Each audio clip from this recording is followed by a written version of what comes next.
आरक्षण पर श्रेय की राजनीति, जमकर हो रही बयानबाजी। आरक्षण पर सुप्रीम कोर्ट के फैसले के बाद प्रदेश में श्रेय लेने की सियासत शुरू हो गई है।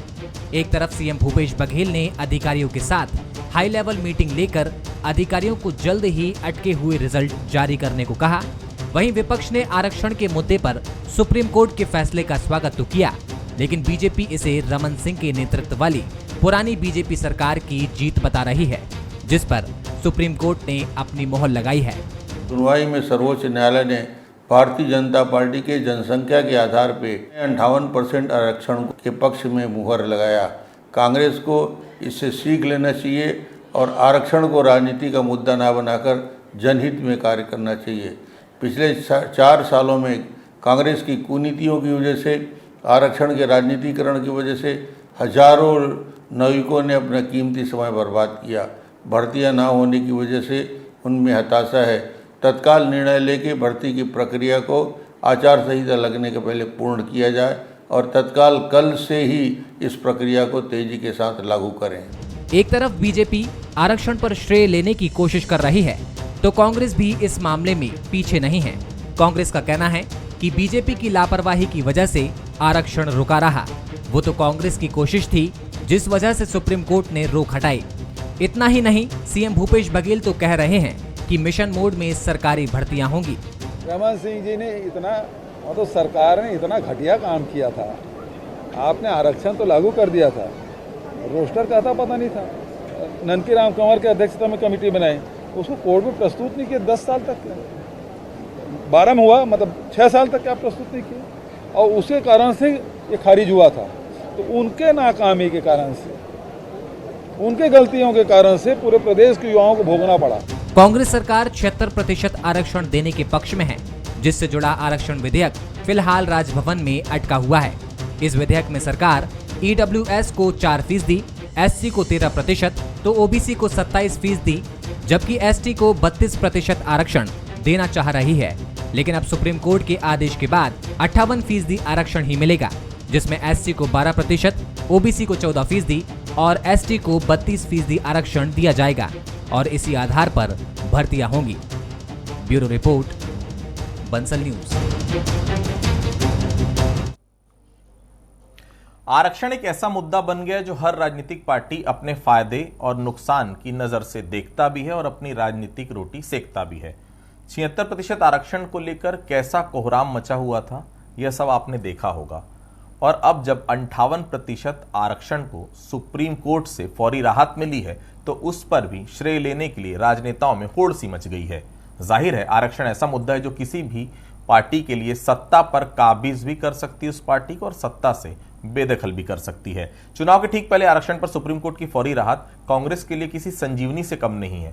यही वजह है कि पिछले दिनों आरक्षण को लेकर जो डैमेज हुआ, उसे अब कंट्रोल करने के लिए विभाग से लेकर सरकार तक और सरकार से लेकर संगठन तक एक्शन मोड पर सभी आ गए। नमस्कार, आज के मुद्दे में आप सभी का स्वागत है। मैं हूं आदित्य नामदेव। आरक्षण क्या सत्ता की चाबी है?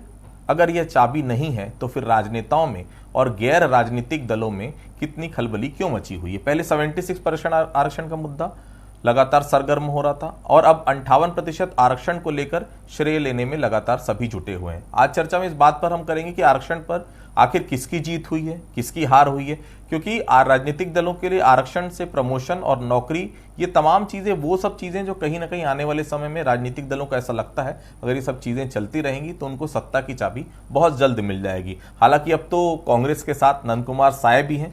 देखने वाली बात होगी कितना अंतर आता है तमाम चीजों में। आज इसी विषय पर हम चर्चा करेंगे, 58 वर्सेस 76। हमारे साथ बातचीत करने के लिए 3 बेहद खास मेहमान मौजूद हैं। हमारे साथ विश्वेश ठाकरे जी मौजूद हैं, वरिष्ठ पत्रकार हैं, बहुत स्वागत करता हूं मैं उनका।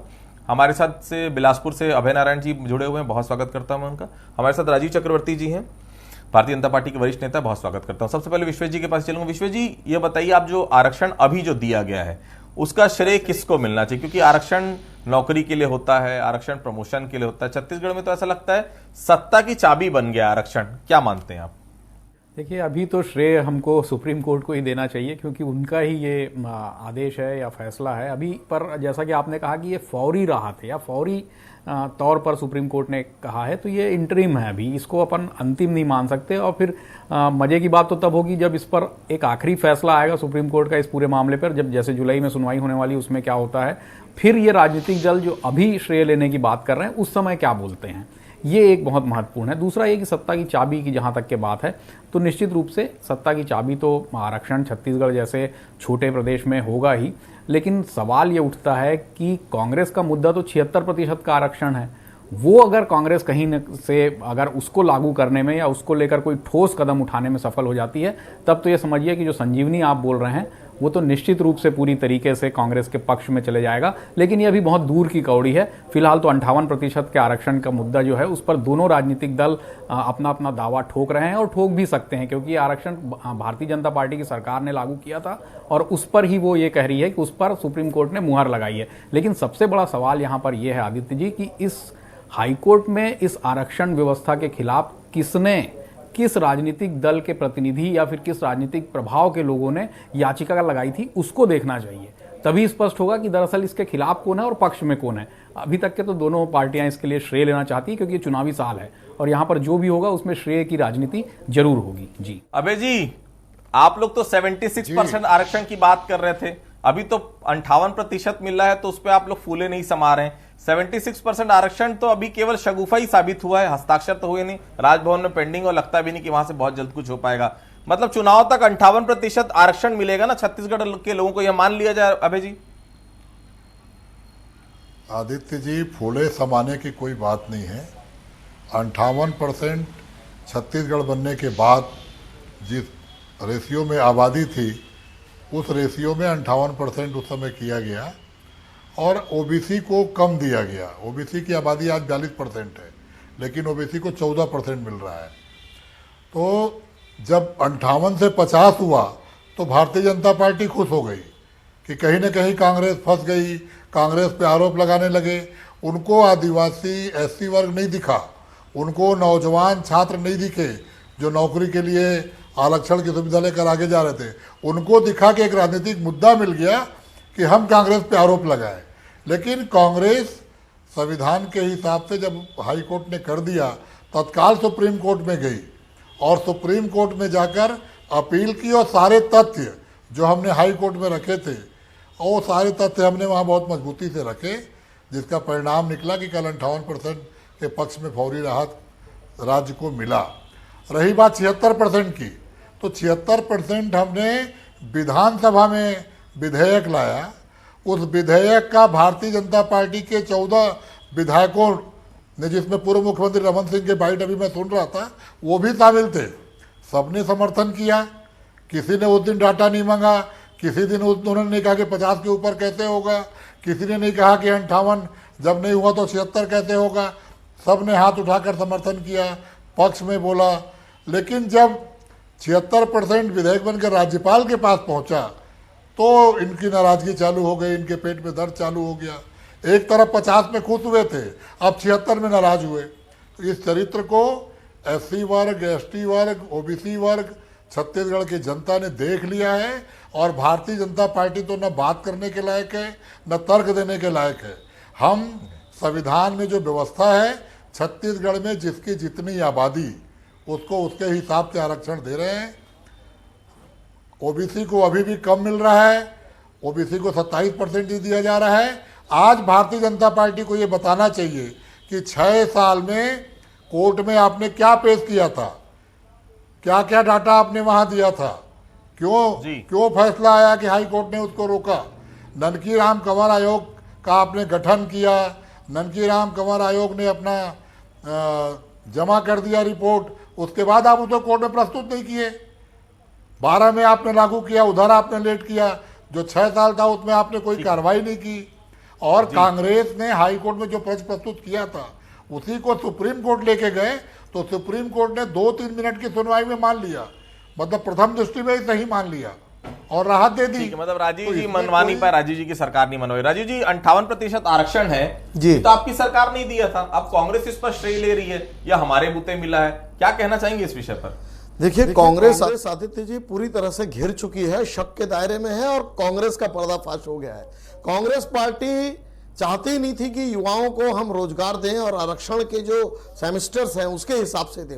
इसलिए कांग्रेस पार्टी ने एक छल खेला कि हम आरक्षण की सीमा को जो संविधान सम्मत है उसे बहुत ऊपर दिखाएं। उससे हमारे दो फायदे होंगे। पहला, हम दिखाएंगे कि हम बहुत ज्यादा आरक्षण देना चाहते हैं, और अगर वो इंप्लीमेंट हो गया तो अपने ही लोगों से कांग्रेस के जो लीडरान थे, 3 बड़े बड़े लीडर, इन लोगों ने उस पर याचिका दायर कर दी। देखिए कितनी बड़ी बात, एक हाथ से दे रहे हैं, दूसरे हाथ से ले रहे हैं, और जब वो कैंसिल हो गया तो वो बोलते हैं कि आपके समिति ने नहीं किया।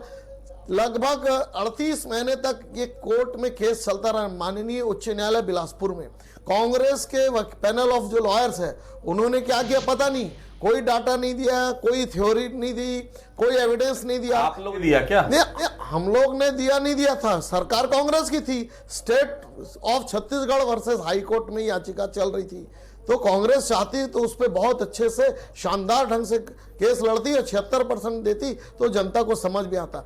आज आदिवासी वर्ग समझ चुका है कि कांग्रेस की इच्छा नहीं है। इन 19 महीने में जो ये लैकुना रहा, बहुत सारे बच्चे ओवर एज हो गए, उसके जिम्मेदार कौन है? उसकी जिम्मेदार कांग्रेस पार्टी है। कई सारे बच्चों के मेडिकल के परीक्षाएं थी, इंजीनियरिंग की परीक्षाएं थी, तो हम तो कहते थे कि भैया जो लागू है 58% उसको दे दीजिए। अगर ये कोर्ट में लंबित है तो इसे बाद में देखते रहेंगे, लेकिन कांग्रेस पार्टी के पास कोई नीति और नियत नहीं थी आदित्य जी कि वो नौकरी देते या रोजगार देते, या जो सेमेस्टर के हिसाब से लॉ की परीक्षाएं हैं, मेडिकल के एग्जाम है, बच्चों का भविष्य खराब करते रही कांग्रेस पार्टी। और आज वो कह रही कि सुप्रीम कोर्ट में भी आदित्य जी ये कोशिश करते रहे कि हम केस हार जाए, कोई एविडेंस नहीं था, लेकिन सुप्रीम कोर्ट ने सरासर नजरों से 2 लाइन देखा। नैना साहनी जो कहां से खबर लेके आते हैं? संवैधानिक सीमाएं हैं, 58 खबर कहां से लेके आते हैं? 58% आपके पास ये खबर नहीं थी कि नंद कुमार साहब कांग्रेस में जा रहे हैं, और ये खबर थी कि अब क्या बोले 58% जो डॉक्टर रमन सिंह के समय जो भाजपा के समय झूठ केवल झूठ किया जाए, तो अंतोगत वो ये न्याय की जीत है, भारतीय जनता पार्टी की जीत है। ठीक है विश्व जी, 58 वर्सेस 70, आखिर जीता कौन? कांग्रेस की बीजेपी? क्योंकि कांग्रेस बता रही कि हम जीते, बीजेपी बता रही हम जीते, तो फिर अगर दोनों जीत गए तो फिर हारा कौन? विश्व जी। आदित्य जी, सबसे पहले मैं अभय जी से ये पूछना चाहूंगा कि किस आंकड़ों के तहत उन्होंने ये कहा कि 40-42% यहाँ पे ओबीसी है। क्वांटिफाइबल डाटा जो है उसके आयोग की रिपोर्ट 2 बार हो गए और पेश नहीं की गई है। इसके जवाब में कांग्रेस ये कहती रही कि आप यहाँ पे जनगणना कराइए तब समझ में आएगा। तो सबसे पहले तो आंकड़े अभी स्पष्ट नहीं है, कौन से वर्ग की कितनी प्रतिशत आबादी है ये आज की तारीख में इसका कोई सर्वे नहीं है, इसका कोई आंकड़े नहीं है, जो ऐसे आंकड़े जिस पर किसी इस तरीके के निर्णय लिए जा सकें। दूसरी बात, जीता हारा तो राजनीति में चुनाव ही होता है जिसमें जीत और हार होती है, तो ये परिणाम तो निश्चित रूप से इसमें श्रेय लेने की होड़ है। अब ये 58% का मामला ऐसा फंस गया है कि ये हुआ लागू जो हुआ था वो बीजेपी की सरकार में हुआ था, लेकिन उस पर जो जीत की बात कहती है वो कांग्रेस सुप्रीम कोर्ट में जीतने की बात कह रही है। लेकिन फाइनली मेरा ये मानना है कि सुप्रीम कोर्ट के अंतिम आदेश का इस पर हमको इंतजार करना पड़ेगा इस जीत हार को लेकर। लेकिन कांग्रेस की जीत तो जो 76% है उस पर ही होगी। अगर कांग्रेस ने 76% लागू कर दिया तब तो निश्चित रूप से यह कांग्रेस की जीत ही नहीं एक बहुत बड़ी जीत होगी, जिससे आने वाले जो 2023 के चुनाव हैं उसके रास्ते जो हैं वो कांग्रेस के लिए बहुत आसान हो जाएंगे। लेकिन अभी ये मामला तो न्यूट्रल है, अभी ये मामला कोई जीता नहीं है ना कोई हारा है, इस पर है ये। जी अभय जी, चुनाव के ठीक पहले जो सुप्रीम कोर्ट का आदेश आया है, आपको क्या लगता है कि आदिवासी क्षेत्र में जो लगातार नाराजगी बढ़ रही थी उसकी भरपाई हो पाएगी? और अब तो नंद कुमार साय भी आपके साथ हैं। अभय जी। आदित्य जी, मध्य प्रदेश में आदिवासी आबादी 20% थी तो आरक्षण 20% था। एससी आबादी 16% थी मध्य प्रदेश में तो 16% था। जब छत्तीसगढ़ बना उसके बाद आदिवासी आबादी 32% हुई, एससी की आबादी 12.5% के आसपास थी तो 12% लागू हुआ और 14% ओबीसी को दिया गया। 2011 के बाद 2021 में जनगणना होनी थी, लेकिन केंद्र सरकार तो इतनी मदमस्त है, उनको अडानी अंबानी से फुर्सत नहीं है, रेलवे और एसईसीएल बेचने से फुर्सत नहीं है, वो जनगणना की तरफ जा ही नहीं रहे हैं और बात करते हैं सभी वर्गों के हित की। लेकिन जो ठाकरे जी ने प्रश्न किया कि किस बेस पे मैंने कहा, जो 2011 के आंकड़े थे जिसमें 32 और 12 आया था, उसी में ओबीसी आबादी 42% दिखाई गई थी, तो उसकी तुलना उसके हिसाब से मैंने कहा कि 42 को केवल 27 मिल रहा है। आज जनगणना हो जाए, आज आर्थिक सर्वे चल रहा है, आर्थिक सर्वे में बहुत सी चीज़ें बाहर आएंगी। घर घर आर्थिक सर्वे संरक्षण करने के लिए सरकार के लोग जा रहे हैं। जो आवास को लेकर इन्होंने आवाज़ उठाया था उसकी भी पोल खुलेगी और बहुत सी बातें सामने आएंगी। लेकिन जनगणना समय पे होनी चाहिए। जिस वर्ग का जितना प्रतिशत हो, अगर आरक्षण है तो उनको उतना अधिकार मिलना चाहिए, ये कांग्रेस का मानना है। और कांग्रेस 76% के साथ है। ये विधानसभा में विधेयक ला रही है, राज्यपाल के पास विधेयक अटका हुआ है। भारतीय जनता पार्टी किसके साथ है? वो 50 के साथ है। 50 में भी खुश, 58 में भी खुश और 76 में दुखी। ये कौन सी परिभाषा है? और जो अभी राजीव चक्रवर्ती जी प्रोफेसर हैं, बहुत अच्छे ढंग से अपनी बात रखते हैं, लेकिन डिबेट में आके झूठ बोलने का कोई कारण नहीं होना चाहिए। अगर भर्तियां रुकी थी तो उसके कारण आप थे। राज्यपाल पे दबाव बनाने का आपने काम किया। राजभवन को जो अधिकार है महामहिम जी को कि या तो आप हस्ताक्षर करिए या आप वापस करिए या आप राष्ट्रपति के पास भेज दीजिए। तीनों से आपने चौथा किया कि आपने रोक के रखा है। आपने भर्ती रोक रखी, आपने प्रमोशन रोक रखा, आप उनका भविष्य खराब कर रहे थे। और आज 58% पे तुरंत रमन सिंह जी प्रकट हो गए, तुरंत। अरे आप 12 के बाद जब केस लगा था प्रकट हो जाते प्रभु, तो ये दिन क्यों आता? तो भारतीय जनता पार्टी आरक्षण विरोधी है। भारतीय जनता पार्टी धर्म की कांग्रेस लगातार कहती रही कि आपकी वजह से रद्द हुआ था। इस पूरे विषय पर आपका क्या कहना है कि वाकई में एक आरक्षण जो रद्द हुआ था 58% जो असंवैधानिक बताया था हाईकोर्ट ने, आपकी वजह से हुआ था? क्या पूरी तरह से ठोक बजाकर इस पर काम नहीं किया गया था? ननकीराम कंवर की रिपोर्ट तक आपने नहीं रखी थी। जो रिपोर्ट में जो बात कही गई थी कि जिन चीजों को लागू करना चाहिए वो भी आप लोगों ने नहीं किया। तो क्या वाकई में आप लोगों के कारण ही अभी तक अटका हुआ था पूरा मामला? बिल्कुल नहीं। इसमें याचिकाएं लगी हुई थी, कोर्ट में लंबित था और बार बार कोर्ट ये कहती कि 50 जो संवैधानिक बाध्यता है 50% से ऊपर नहीं दे सकते। लेकिन इसके ऊपर जब याचिका लगी तो भारतीय जनता पार्टी की उस समय सरकार चल रही थी, लेकिन कुछ समय शेष था और जितने डाटा दिए गए थे हमारे लॉयर्स उसके लिए लड़ाई लड़ रहे थे और काफ़ी अच्छा रिस्पांस मिल रहा था। लेकिन उसके जगह में हमने तमिलनाडु, हरियाणा सब जगह के हमने रेफरेंस लगाए कि हमारे यहाँ पे जो जनसंख्या की स्थिति है आरक्षित वर्ग बहुत ज़्यादा मात्रा में। लेकिन माननीय न्यायालय उससे संतुष्ट नहीं था। माननीय न्यायालय बार बार कहती थी कि जो आपको एविडेंस देना है वो फुल प्रूफ देना हो, ऐसा ना हो कि कोई याचिका लगे और बच्चों का भविष्य खराब हो।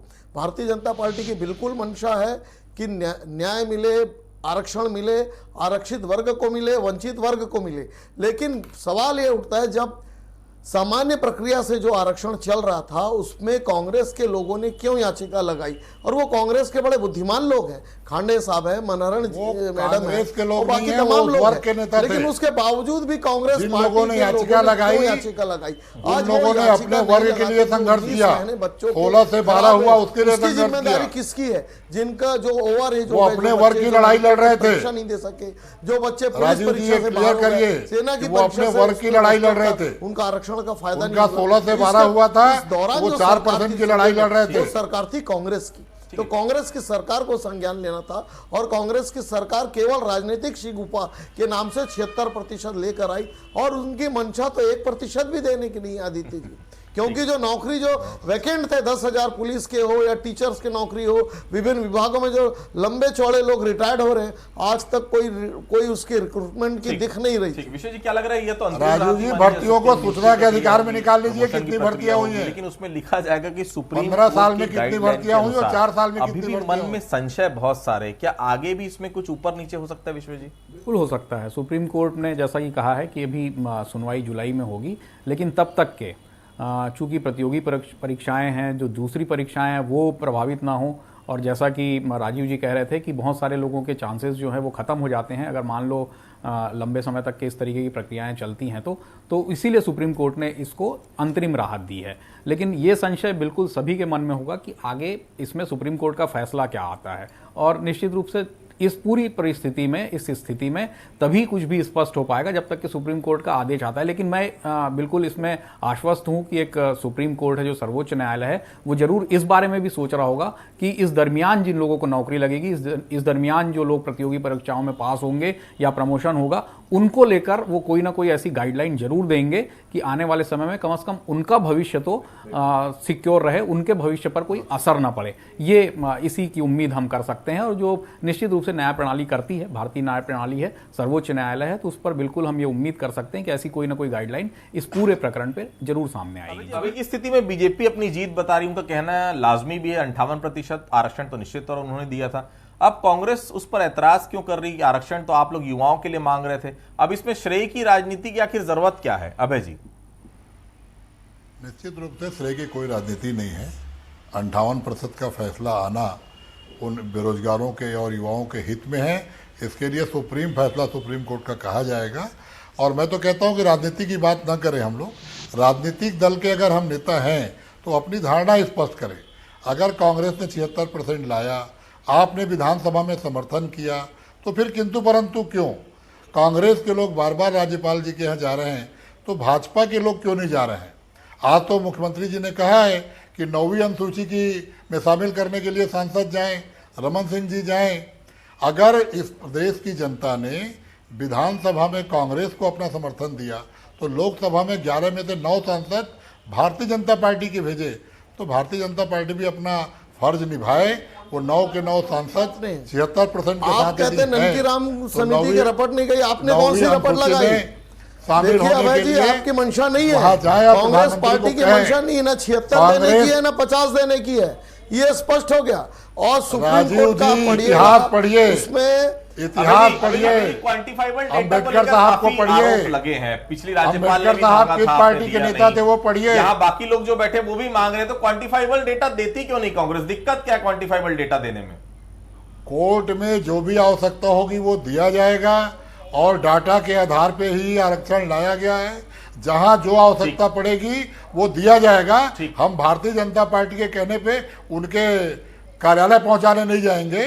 सारा कुछ है कि जिनकी जितनी आबादी उनको उतना आरक्षण, और भारतीय जनता पार्टी तो एक शब्द में कहे लगातार रार जारी है। कांग्रेस 58% आरक्षण को अपनी जीत बता रही है, भारतीय जनता पार्टी का अपना कहना है, लेकिन बहुत साफ करना चाहिए। 76% आरक्षण का वादा अगर कांग्रेस ने किया है, अगर वही 76% आरक्षण अगर मिल जाता है आम लोगों को छत्तीसगढ़ के, तो निश्चित तौर पर कांग्रेस की बड़ी जीत होगी। अगर चुनाव तक नहीं मिल पाता तो बीजेपी इसे बड़ा मुद्दा बनाने से पीछे नहीं हटेगी। आप सभी लोग हमसे जुड़े, आप सभी लोगों को बहुत बहुत धन्यवाद। आज के मुद्दे फिलहाल इतना ही, कल किसी अन्य मुद्दे पर फिर से मुलाकात होगी, तब तक के लिए बहुत बहुत धन्यवाद।